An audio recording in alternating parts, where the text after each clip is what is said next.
How to charge your worth. This is a topic that comes up a ton for people. And if you do any research of this online or you talk to business coaches, a lot of times what you're going to hear people say is, oh, you can easily just charge $5,000 for your services and go ahead and go do it right now. Well, if you've never charged $0 for your services, it's not very easy to just suddenly jump to charging $5,000 for your services, right? So there's a natural progression that happens that allows you to be able to charge your worth. And right alongside, parallel to the conversation that you're having with a potential client or client, is building your confidence, Hmm. right? We can't Yep. underestimate the amount of confidence that it takes to actually be able to charge your worth. So, we're going to give you a unique approach today on how to actually be able to charge your worth. Yeah, it is about the practical, Mhm.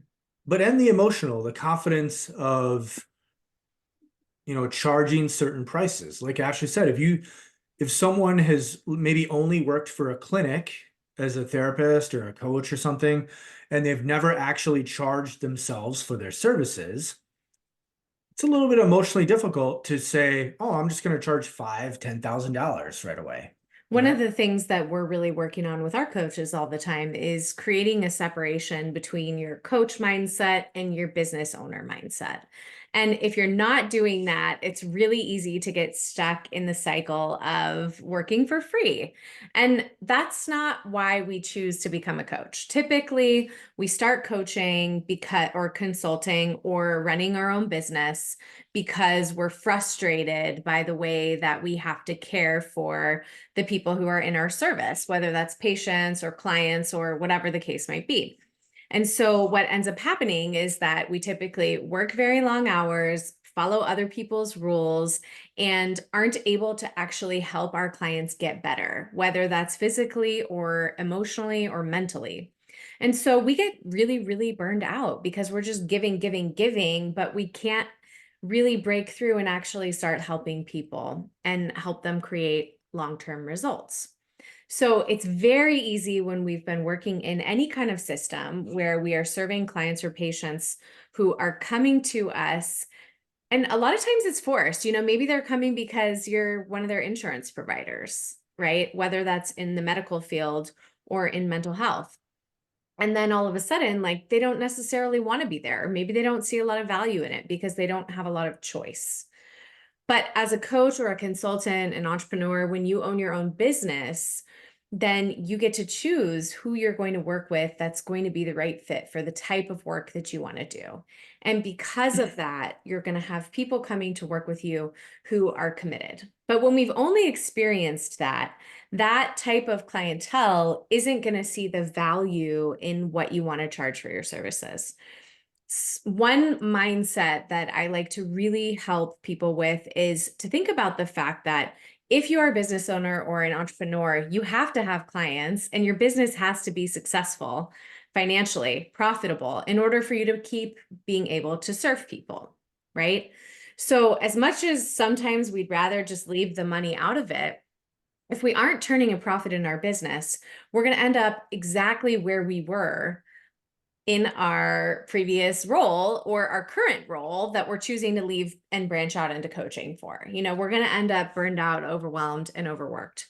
So we want to make sure that we're charging our worth. And if we're doing that right, we should be working, 20 to 30 hours max. And then on top of that, you will have free time to number one, take care of yourself, and number two, to give back or volunteer in any way that you would like to people who can't afford your services in a private practice, right? So there are a lot of ways to structure this, and you can, of course, have a sliding fee scale if that's something that resonates with you. But the big thing that we want to know is that a lot of coaches are going to tell you, hey, you have never sold one single session to someone yet for any amount of money. Why don't you just go offer them a 3-month package for $1,800 or for $5,000? Well, there's a big problem with that because we're not confident enough to do that yet. And so typically, we're going to have the wrong kind of conversation with the wrong kind of client, and it's going to lead to a lot of no's. And the more no's we get, the more we start to have these limiting beliefs that people don't see value in what we're doing and that we're not worth anything, or maybe we're not good enough, or maybe we can't do this.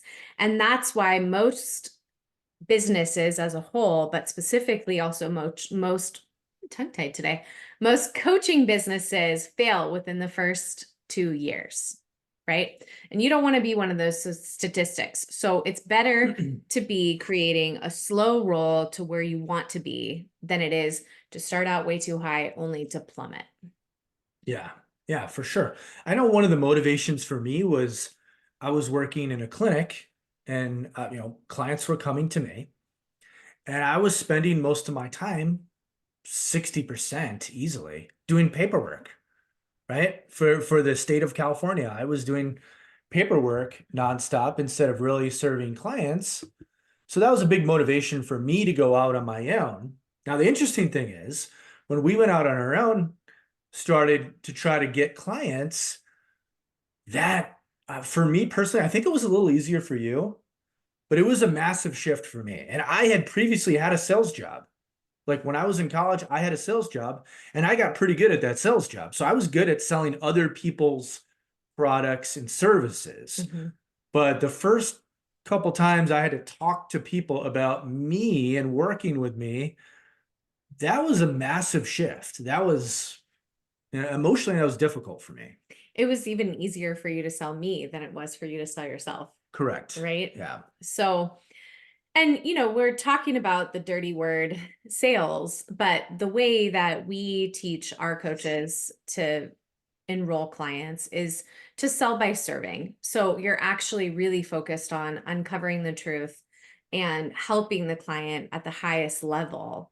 And that is what leads them to choose to work with you. When we're talking about charging your worth, we're not talking about sleazy sales strategies or anything along those lines. We're really talking about finding a way to have an honest conversation that helps uncover the truth with someone. And that leads them to want your help if you have the right solution.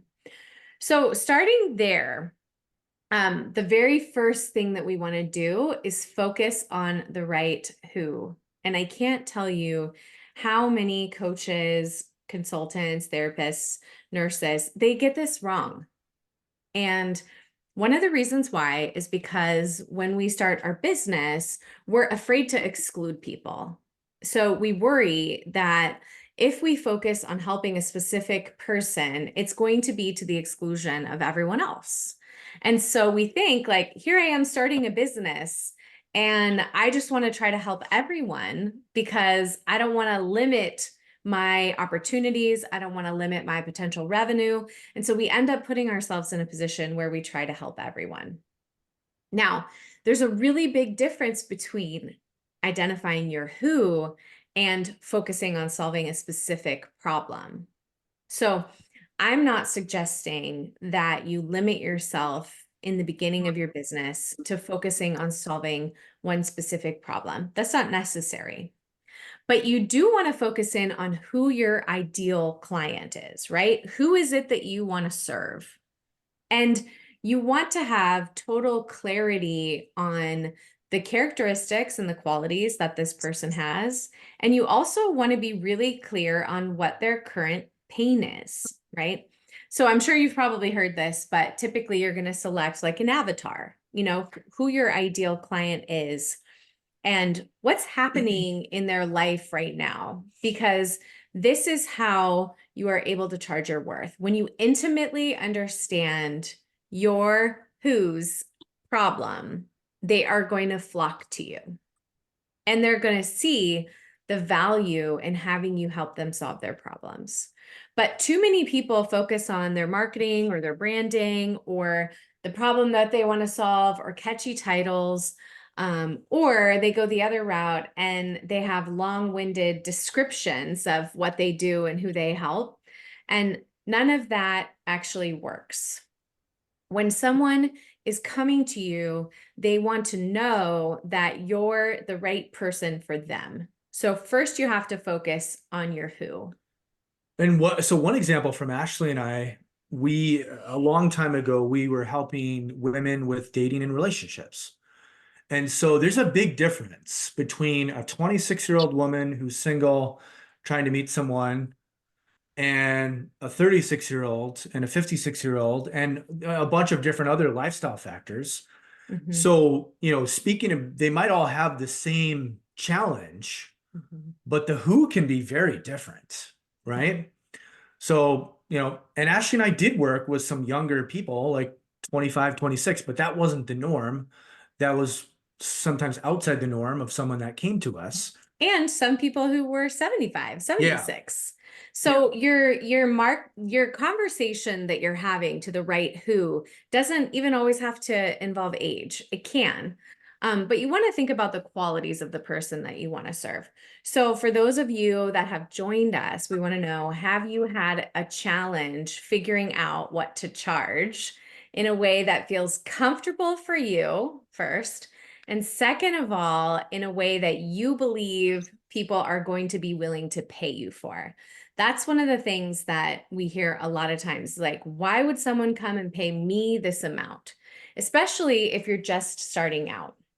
So you can either comment or you Yeah. can type in the You can type in the chat. chat. You can speak up. Either Thankfully, any of Michael's those work. here because I'm really bad at running the technology. I get so invested in the conversation and then suddenly I miss everything that happens in the chat.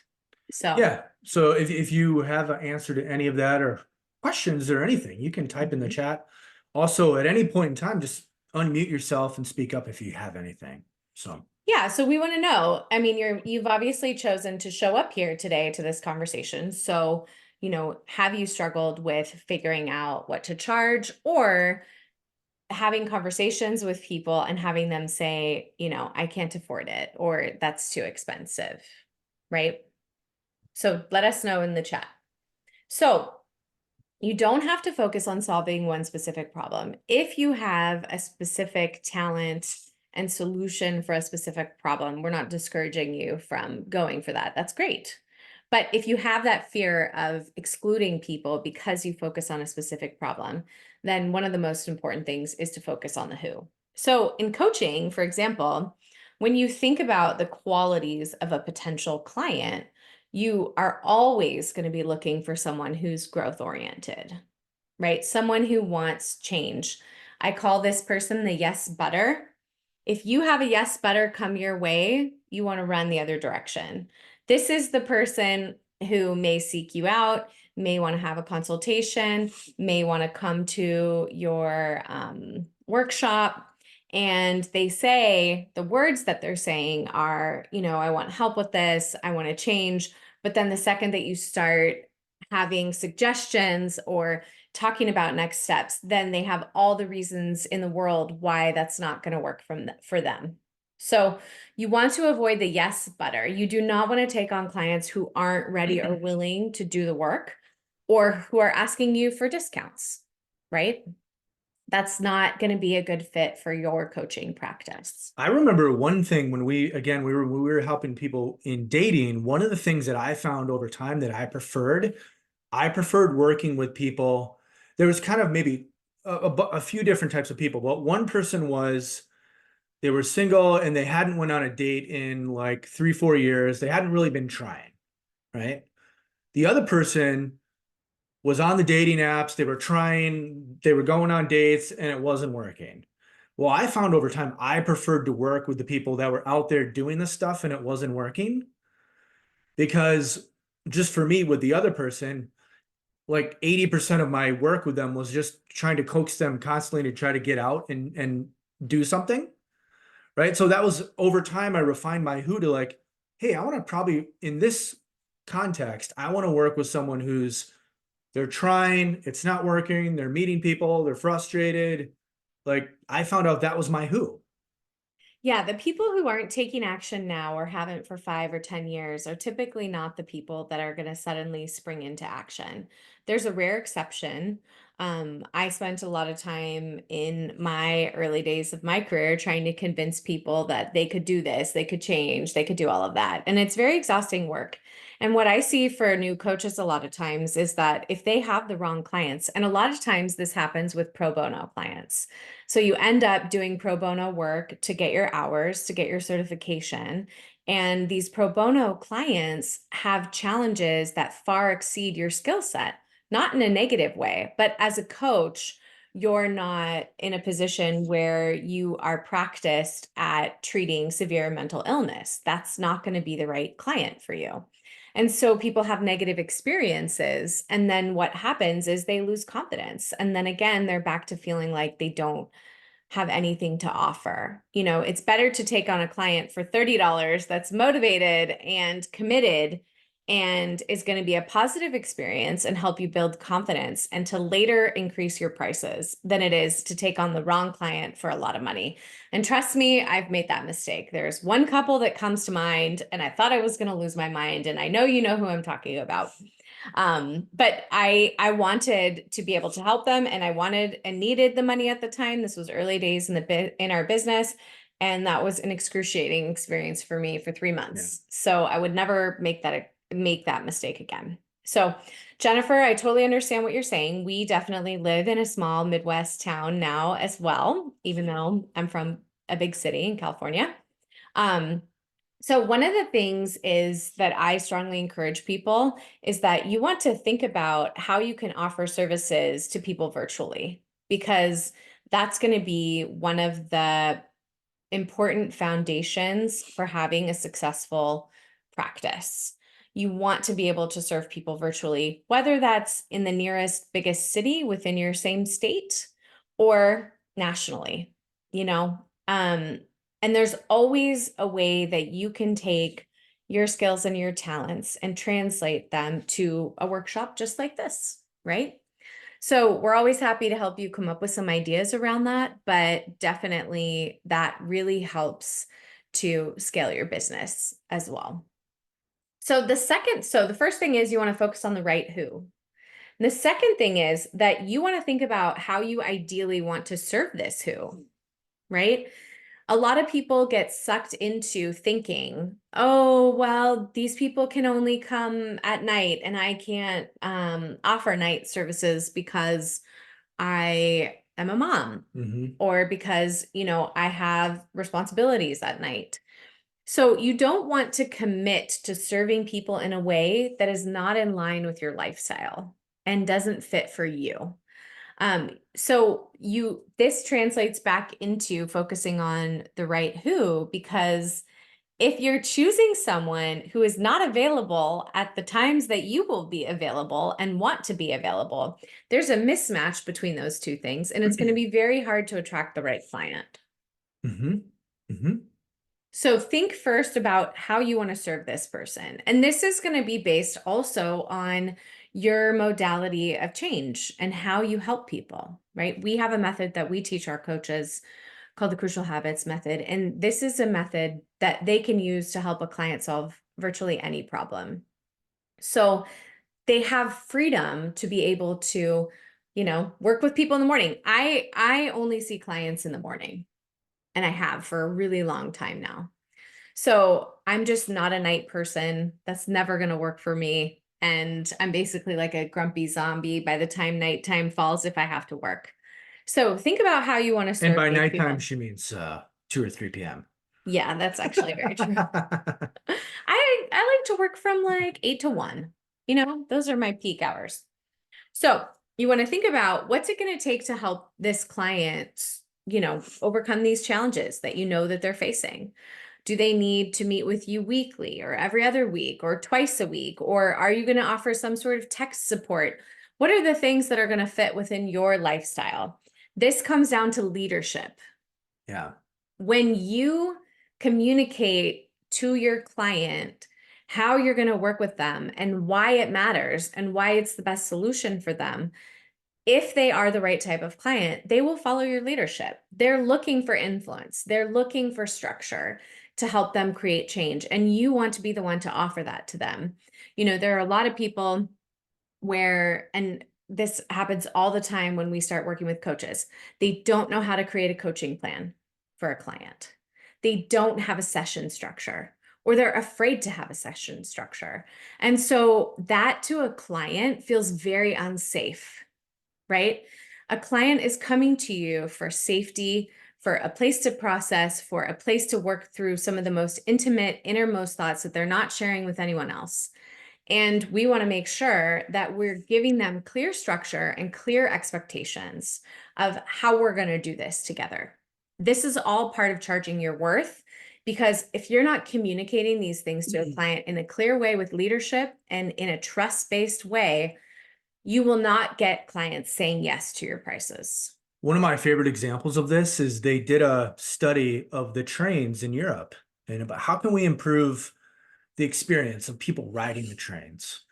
And they thought, oh, it was making them faster, providing, food or drinks or things. Well, when they did the complete study, they found out the number one thing to make the experience best for people was to just have the little thing at the stations telling you when the next train was coming and just communicating like, when is the next train coming? Is it 5 minutes from now? Is it 20 minutes? So the communication of the context around what you do is so important because that's the leadership. That sets the tone. And another thing that we see often with this is that people will buy into beliefs either that they've heard or maybe they've had 3, 4, 5 experiences with potential clients that have told them, oh, no one's going to do this in the morning, or no one would do this on a Tuesday, or so they kind of get these beliefs about, well, this can't be done this way, right? So we really believe you want to focus on what is best for your lifestyle and serving these clients. Mhm. And let's roll that out, Mhm. see how that lands with your ideal clients before we make any sort of kind of judgments about it. So you want to know how much time and how much energy you're going to need to commit to helping a client solve whatever their challenges are. That's part of how you determine your pricing structure. A really important mindset here is that people are not paying you for your time. They are paying you for results, for what you can do for them, for what you're going to be able to co-create together.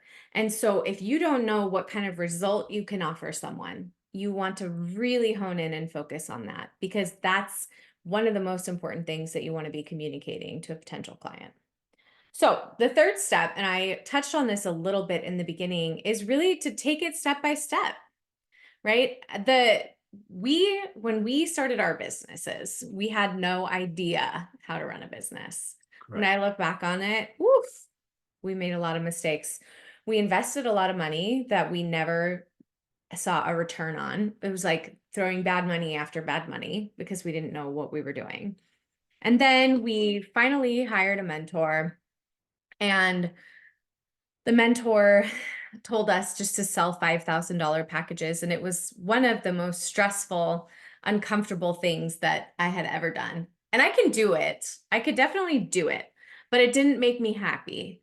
And it created so much stress and pressure for me around everything related to sales, related to working with clients.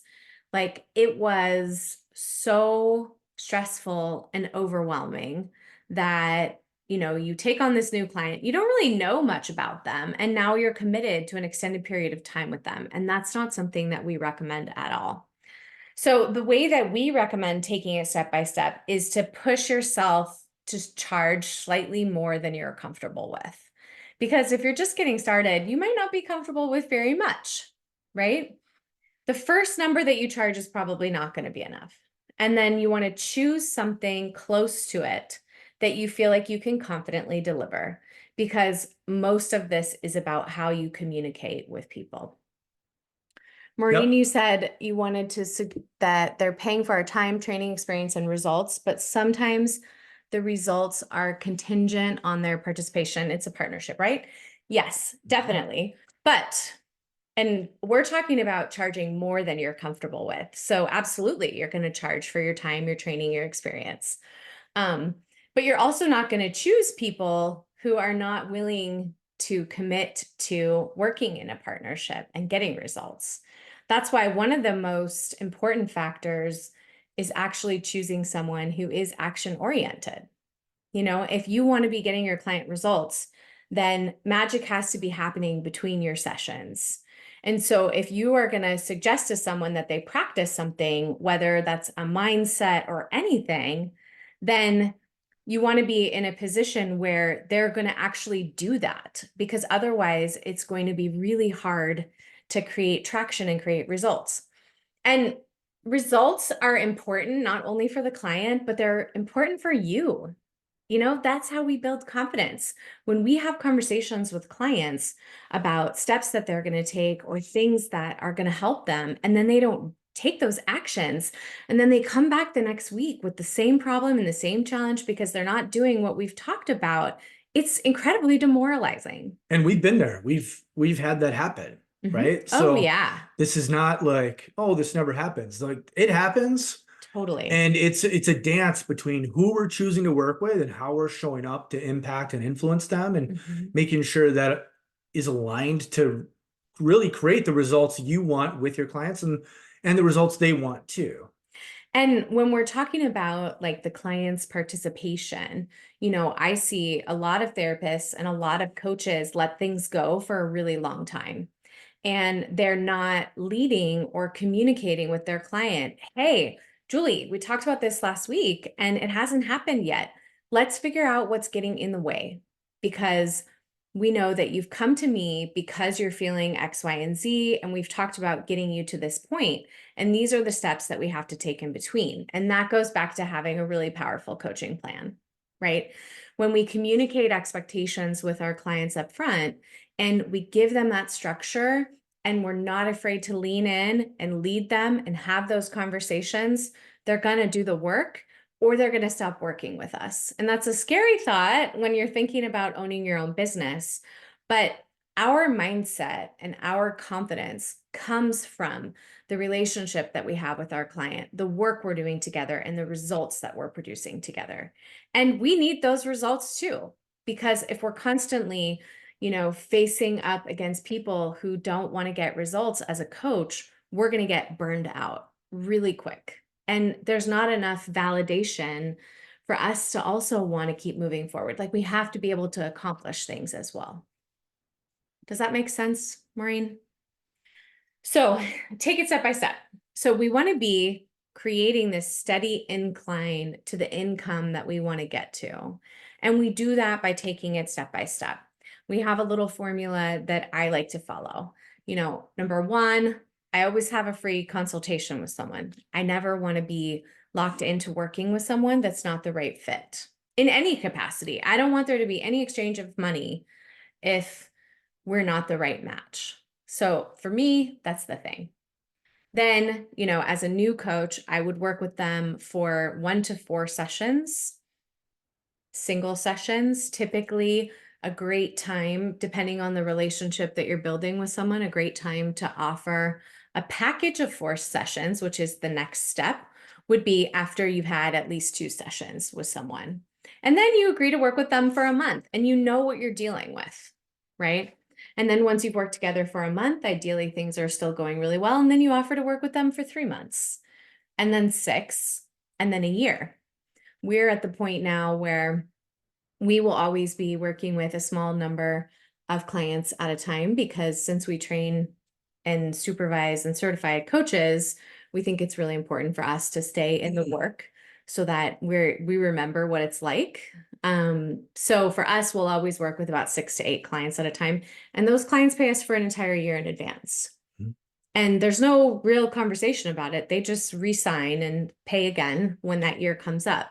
And when you build a business with your clients like this, then you have the opportunity to be able to really have this trust and this partnership with your clients where you're getting results. They're excited to work with you, they're excited to show up, and you're creating something really meaningful together. Yeah. And they're happy to pay you what you're worth. And I think a big part of everything Ashley and I are communicating is you want to start right now. Like whatever you've been charging, or if it's zero and you've never charged, let's do exactly what Ashley just said. Start just slightly out of your comfort zone. For some Mhm. people, that's going to be like, I don't know, $10 a more. low amount. Yeah. $100 or something. Mhm. For other people, that's going to be much higher, right? But we want to start now because confidence in charging sort of what you're worth comes from what you've done in the past. That means you've charged certain things in the past, you've gotten used to doing it. It's almost like, you're ready to go to the next level when you're like, yeah, I can charge that easily. Mhm. And then you're like, okay, if it makes sense, then I'll move it up, Mhm. right? Yep. Even if it's in $10 increments.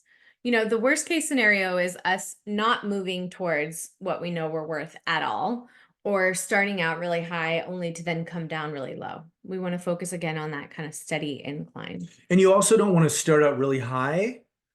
And this is kind of what Ashton happened with us at first. Like, oh, you need to charge $5,000. And then so every call you're like, oh, So stressed. God, really? You're just It's waiting like, to drop that bomb on you someone. know, when you've never charged anything like that Mhm. before. So, Yeah, a lot of this is about communication and leadership and building trust with people in a way that leads them to continue to want to work with you. And Mhm. it is simple, but it's not easy because a lot of it requires the management of our mind, right? yeah. That's why we talk about, setting your mind up for success and talking about these gradual steps into where you want to be, because that removes so much pressure.